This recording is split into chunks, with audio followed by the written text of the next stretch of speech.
आपके लिए उपसर्ग शब्द का ही क्या अर्थ होता है, आपको सबसे पहले तो ये पता होना चाहिए बेटा। उपसर्ग शब्द दो शब्दों से मिलकर बन रहा है, उप और सर्ग। उप जिसका मीनिंग होता है समीप, और सर्ग मीन मैं कहूँ तो आपको सृष्टि करना, निर्माण करना, यानी बनाना। यानी समीप लगकर कोई चीज़ को बनाना नहीं, इकट्ठा करके किसी शब्द के समीप आकर नया शब्द जो बन जाता है वो उपसर्ग कहलाता है।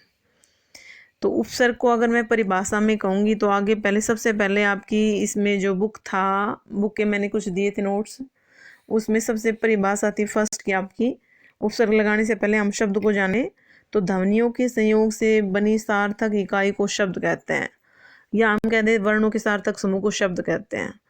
तो वो एक ही बात है। हर भाषा में असंख्य शब्द होते हैं, अपना शब्द भंडार होता है हर भाषा का, किंतु सभी शब्द एक ही प्रकार के नहीं होते। हिंदी में रचना अथवा मैं कहूँ बनावट के आधार पर शब्द 3 प्रकार के होते हैं, क्योंकि बेटा आपका उपसर्ग, प्रत्यय और समास से शब्द निर्माण किया जाता है। हालांकि आपके टॉपिक की जो पढ़ाएंगे आगे समास भी है आपके सिलेबस में, तो वो भी कहीं ना कहीं शब्द निर्माण का एक हिस्सा है। पर यहाँ पर हम केवल 2 ही टॉपिक डिस्कस करेंगे, उपसर्ग और प्रत्यय को केवल, तो उन्हीं पर आपका फोकस होना चाहिए कि शब्द निर्माण उपसर्ग और प्रत्यय से हम कैसे करते हैं। तो जो आपने अगर टॉपिक पढ़ा था बेटा 8th क्लास में, 6th में भी पढ़ा है आपने, 7th में भी पढ़ा है शब्द का चैप्टर, कि शब्द का वर्गीकरण कितने आधारों पर किया जाता है, उसमें आपने 4 आधार पढ़े होंगे। रचना के आधार पर भी पढ़ा है आपने, जो हम इसमें डिस्कस करेंगे, और आपने उत्पत्ति के आधार पर भी पढ़ा होगा, तत्सम विदेशज, और आपने प्रयोग के आधार पर पढ़ा होगा, विकारी अविकारी, अर्थ के आधार पर पढ़ा होगा, सार्थक निरर्थक। तो हम उस विषय पर ना जाकर केवल यहाँ पर डिस्कस कर रहे हैं उपसर्ग प्रत्यय को, इसलिए मैं पीछे की चीज़ थोड़ी रिवाइज कर रही हूँ आपको, कि रचना या बनावट के आधार पर मैं कहूँ शब्द का जो वर्गीकरण आपने पढ़ा होगा, रूढ़, यौगिक और योग रूढ़। यहाँ पर केवल अगर मैं कहूँ उपसर्ग और प्रत्यय में जो चीज़ें आती हैं आपकी, मेनली उपसर्ग, वहाँ पर यौगिक शब्द होते हैं, इसलिए यौगिक शब्द को बताना जरूरी था। वो कहाँ से आया, आपका कहाँ जुड़ाव है। तो आपका शब्द का जो वर्गीकरण था उसमें था रचना या बनावट के आधार पर शब्द के भेद, तो वहाँ पर आपके 3 थे, यहाँ पर आपके सामने भी है आपकी स्क्रीन के ऊपर। रूढ़ शब्द अपने में पूर्ण इकाई जिसके खंड नहीं हो सकते, यानी जो शब्द चले आ रहे हैं जिनका एक ही अर्थ हो, यानी टुकड़े करने पर, खंड करने पर जिनका और कोई अर्थ ना निकले उन टुकड़ों का, वही क्या होता है, रूढ़। जैसे मैं शब्द कहता हूँ आपका हाथी, या हाथ, या घर, या दांत, इनको अगर हम अलग अलग करें, हाथी, इनका अलग अलग कोई मीनिंग नहीं है, इसलिए एक ही शब्द में प्रचलित होने के कारण ये रूढ़ कहला रहे हैं, चले आ रहे हैं पीछे से। यौगिक शब्द 2 शब्दों अथवा शब्दांशों के मेल से बने शब्द। वैसे तो गहराई में हम शब्द के चैप्टर में पढ़ते हैं तो इसको काफ़ी डिटेल में जाते हैं कि एक ही भाषा के दोनों शब्द होंगे, यानी यहाँ पर यौगिक मीन मेल जोड़, 2 शब्दों से मिलकर बना हुआ शब्द यौगिक है, पर वो एक ही भाषा का होना चाहिए। योग रूढ़, यौगिक शब्द जो अर्थ की दृष्टि से रूढ़ हो गए हैं, यानी जो यौगिक शब्द तो हैं परंतु वो इकट्ठा होकर दोनों जो बना है यौगिक शब्द किसी तीसरे अर्थ को इंडिकेट करते हैं, किसी एक अर्थ के लिए वो प्रसिद्ध हो गए, रूढ़ हो गए हैं। जो आप समास पीछे आपने पढ़े होंगे, बहुब्रीहि समास के जितने भी एग्जाम्पल होते हैं वो योग रूढ़ शब्द ही होते हैं।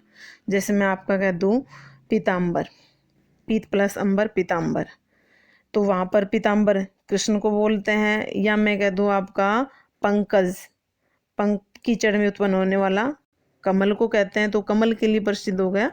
इस तरह योग रूढ़ शब्द होते हैं, पर हमारा यहाँ पर ना तो रूढ़ से कोई लेना देना है ना योग रूढ़ से है। हम इस चैप्टर में हमारे लिए यौगिक शब्द मायने रखते हैं। हिंदी में यौगिक शब्दों की रचना 3 प्रकार से होती है, उपसर्ग के योग से होती है, यानी उपसर्ग जोड़ने से, प्रत्यय के जोड़ने से बनती है, और समास के द्वारा, यानी समास को, वहाँ पर भी 2 पद होते हैं। तो यहाँ उपसर्ग और प्रत्यय को डिस्कस करेंगे, समास को भी नहीं करेंगे यहाँ पर। तो उपसर्ग कौन से होते हैं, मैंने पहले भी आपको शाब्दिक अर्थ बताया था, यानी उप और सर का मीनिंग होगा सृष्टि करना, उनको दोनों को मिलाकर किसी शब्द के समीप करना है, शब्द बनाना ही उपसर्ग। या परिभाषा में कह दो वे शब्दान जो किसी शब्द के आगे लगकर उसके अर्थ में परिवर्तन कर दे, विशेषता ला दे, या उसके अर्थ को विपरीत कर दे या खास बना दे, उसे उपसर्ग कहते हैं। और उपसर्ग भाषा के सार्थक और लघुत्तम खंड है, यानी उनका मीनिंग भी है और एक छोटा टुकड़ा भी है वो।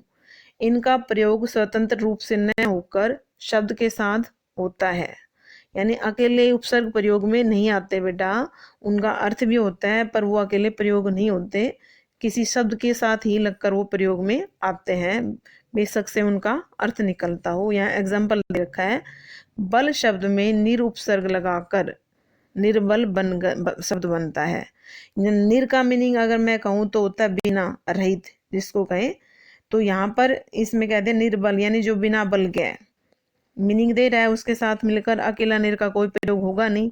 अर्थ में अन उपसर्ग लगाकर अनर्थ बन गया। अब एक बात यहाँ पर आपको ध्यान भी करनी है बेटा, अन जो है ना हलंत वाला, ये भी उपसर्ग होता है और बगैर हलंत वाला भी है, नीचे मैंने राइट डाउन भी कर रखा है। अन जो है हलंत वाला जो है वो संस्कृत का उपसर्ग है, और अन विदाउट हलंत का है वो आपका हिंदी का उपसर्ग है। तो अन उपसर्ग लगाकर आपका अनर्थ हो जाए, अनादि हो जाए, अनंत हो गया। पर हिंदी का अन होगा तो उसमें वो नहीं होंगे, उसमें जैसे मैं कह दूँ आपका अनजान, अनदेखा, अनबोला, तो वो शब्द आपका, क्योंकि एक खास बात ये रहेगी उपसर्ग और प्रत्यय में, जिस भाषा के उपसर्ग और प्रत्यय हैं उसी भाषा के शब्दों का उसके साथ जोड़ेंगे, उसी भाषा के साथ वो नए शब्द का निर्माण करेंगे। संस्कृत का उपसर्ग संस्कृत का ही पीछे शब्द जुड़ेगा, ऐसे ही संस्कृत की प्रत्यय और पीछे संस्कृत का ही मूल शब्द जुड़ेगा उसके साथ। ऐसे नहीं हम जैसे दोनों को मिक्स करके बना दे तो वो सही तरीका नहीं होगा शब्द निर्माण का। हिंदी भाषा में संस्कृत, अरबी, फारसी, हाँ सॉरी एक एग्जाम्पल रहेगा आपके सामने था बेटा, मार्ग में कु उपसर्ग लगाकर कुमार्ग आदि शब्द बनाते हैं। ऐसे आप एग्जाम्पल में पढ़ोगे, बहुत सारे शब्द होते हैं ऐसे, जैसे कुमार्ग बना दिया, कु मीन होता है बुरा और मार्ग रास्ता, कुमार्ग बुरा रास्ता, यानी उसके अर्थ को बदल रहा है, परिवर्तन कर रहा है उपसर्ग लगने से। कई बार ऐसा होता है अर्थ यूं का यूं रहता है पर उस अर्थ को विशेष कर देता है, और कई बार उसका बिल्कुल अपोजिट कर देता है उस अर्थ को। तो इस चीज़ पे आपको ध्यान रखना है, ऐसे नहीं कि कई बार एक ही मीनिंग दे रहा है मैडम कोई अंतर नहीं आ रहा, नहीं, उस खास कर देता है उस चीज़ को, अर्थ को। कुछ शब्दों में एक से अधिक उपसर्गों का प्रयोग भी होता है, जैसे असुरक्षा शब्द में ए और सु दोनों उपसर्गों का प्रयोग है। कुछ उपसर्गों का प्रयोग एक से अधिक अर्थों में भी होता है। अब असुरक्षा है, ऐसे नहीं कह सकते कि हम एक शब्द में एक ही उपसर्ग होता है, जैसे व्यवहार शब्द लूँ मैं आपका, उसमें वी उपसर्ग है, अब है और हार मूल शब्द है। ऐसे बहुत सारे शब्द आप पढ़ते हो भाषा में जिनमें एक उपसर्ग का प्रयोग भी हो सकता है और दो का भी, ऐसे नहीं कि एक ही उपसर्ग एक के साथ हो सकता है, पर वो देखना पड़ता है बेटा शब्द कहाँ है, हर जगह नहीं कर सकते उस चीज़ को हम, तो इस चीज़ का ध्यान करें। फिर बोल रही हूँ बेटा, कुछ उपसर्गों का प्रयोग एक से अधिक अर्थों में भी होता है, जैसे वी उपसर्ग है आपका, मैं कहूँ अभाव भी है उसका अर्थ, विशेषता भी है और भिन्नता, यानी तीन अर्थ दे रहा है, ऐसे नहीं फिक्स भी नहीं है, आपने बुक्स में पढ़ा होगा पीछे भी, एक उपसर्ग के एक अर्थ भी हो सकता है, किसी उपसर्ग के दो अर्थ भी हो सकते हैं और किसी उपसर्ग के तीन अर्थ भी हो सकते हैं, ऐसे होता है, दो तीन चार तक भी हो जाता है कई बार। अब यहाँ पर देखो वियोग दे रखा है, वियोग यानी योग मीन होता है इकट्ठा होना कोई चीज, और वी लगना वियोग यानी अलग होना। अब अभाव को प्रकट कर रहा है, यहाँ पर वी का मीनिंग हो गया अभाव। विशेष में अगर कहें तो विशेष यानी शेष तो जो बच गया, और विशेष यानी वो खास हो गया, उस विशेषता आ गई। विक्रय होता है खरीदना और क्रय होता है बेचना, तो उसमें भिन्नता अर्थ में यानी बिल्कुल अपोजिट हो गया, तो इस चीज़ पे आप ध्यान करें। यानी अर्थ उपसर्ग जुड़ने के बाद उस शब्द के साथ क्या उस उपसर्ग के साथ क्या शब्द जुड़ा है उसके ऊपर डिपेंड है, उसके हिसाब से ही वो अर्थ देगा जब दोनों मिलकर बनते हैं उपसर्ग और मूल शब्द जुड़कर। उपसर्ग लगाकर जो नए शब्द बनते हैं उनकी व्याकरणिक कोटि कभी तो वहीं रहती है और कभी मूल शब्द से बदल जाती है, यानी व्याकरणिक कोटि से अभिप्राय है, यानी वही अर्थ रहता है उसका और कई बार वो बदल जाता है यानी अलग हो जाता है। जैसे डर संज्ञा शब्द है और नी उपसर्ग लगाकर बना निडर शब्द विशेषण बन जाता है, यानी अब डर संज्ञा शब्द है पर नी उपसर्ग उसके साथ जोड़कर उसको निडर शब्द बना दिया और निडर क्या होगा, एक विशेषण शब्द बन गया।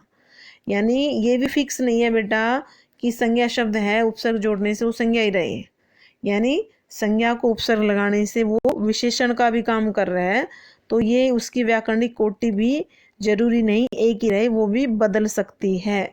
इस चीज़ पर भी आप ध्यान करें, बारीकी की बात है। दूसरी ओर आवश्यक शब्द विशेषण है और अन उपसर्ग लगाकर बना शब्द अनावश्यक शब्द भी विशेषण है। देखो अब यही बात बता दी कि एक ही कैटेगरी रह सकती है, यानी वो संज्ञा संज्ञा भी रह सकता है, विशेषण विशेषण भी हो सकता है, या संज्ञा को हम विशेषण में बदल सकते हैं। जैसे आपका पिछला एग्जाम्पल हमने पढ़ा, डर संज्ञा था, निडर विशेषण बन गया। जबकि आवश्यक शब्द विशेषण है, उसका उपसर्ग लगने के बाद भी वो विशेषण ही बना रहा है, उसका अपोजिट हो गया। तो इस चीज़ पर ध्यान करें, उनकी व्याकरणिक कोटि में कोई बदलाव नहीं आया, यानी आवश्यक भी विशेषण था और अनावश्यक शब्द भी विशेषण है। तो इस चीज़ पे आप ध्यान करें बेटा कि आपको कैसे शब्द निर्माण करना है। आप उपसर्ग लगा रहे हो तो उसके साथ जो मूल शब्द आप जोड़ रहे हो तो वो उसी भाषा का होना चाहिए जिस भाषा का वो उपसर्ग है। जैसे संस्कृत का उपसर्ग है तो संस्कृत का ही आपके पास मूल शब्द होना चाहिए। ये एग्जाम्पल जैसे अभाव जो है, सॉरी, अन उपसर्ग में खासतौर पे बच्चे गलती कर जाते हैं, हलंत वाला ध्यान ही नहीं रहता उनको। तो अन क्यों अगर हलंत है तो वो संस्कृत का है, उसमें आपको ध्यान अनादि अनंत इस तरह शब्द बनते हैं। और जबकि अन हिंदी का शब्द है, सॉरी, हिंदी का उपसर्ग है तो उससे आपका अनजान अनपढ़ इस तरह के शब्द तैयार होते हैं निर्माण करके। और हिंदी में अगर मैं कहूँ आपका, जैसे आपका एग्जाम्पल दूँ, अमर, अमर आपका ए उपसर्ग है इसके अंदर और मर मूल शब्द है। तो इस चीज़ पे आप ध्यान करें कि यहाँ पर जो मर है वो हिंदी का मूल शब्द है, ए उपसर्ग हिंदी का ही है। ऐसी बात नहीं संस्कृत में उपसर्ग नहीं है, संस्कृत में भी ए उपसर्ग है। पर आप कैसे पहचान करोगे, यानी मूल शब्द को देखना है, पीछे जो जुड़ रहा है वो तत्सम शब्द है, तद्भव। वो आपने शब्द के चैप्टर में पढ़ा होगा पिछली कक्षाओं में। जैसे ए उपसर्ग लगाऊं अब मैं और उसमें शब्द निर्माण करूं संस्कृत का, तो मैं कह दूं आपको अशांत, अधर्म। तो इस तरह के शब्द क्या होंगे आपके, वो संस्कृत उपसर्ग से बने हैं। हालांकि आपको इतना डिफाइन नहीं करना, फिर भी आप थोड़ा चीज़ें तुलना करके पढ़े बेटा। आपको तो केवल उपसर्ग लगाकर शब्द निर्माण करना है, पर वो शब्द बने तो वो ध्यान होना चाहिए आपका, सार्थक होना चाहिए। आपको ये नहीं पूछा जाएगा कि संस्कृत का उपसर्ग बताओ या हिंदी का उपसर्ग हो। पर ये ध्यान करें आप कि हर जगह एक चीज़ें सेम नहीं होती, आपका शब्द सार्थक होना चाहिए, उपसर्ग उसमें राइट हो, मूल शब्द उसमें उसका कोई अर्थ निकले। ऐसे नहीं जैसे आ उपसर्ग होता है और बच्चे क्या बना देते हैं, आम। अब आम गलत है, आ उपसर्ग लगाकर आम नहीं बन सकता। आ उपसर्ग लगाकर मैं कह दूँ आमरण, आ जन्म, आ कंठ, तो ये ठीक है, मूल शब्द पीछे कंठ, मरण, जन्म, पर आम नहीं बन सकता। इस चीज़ पर आप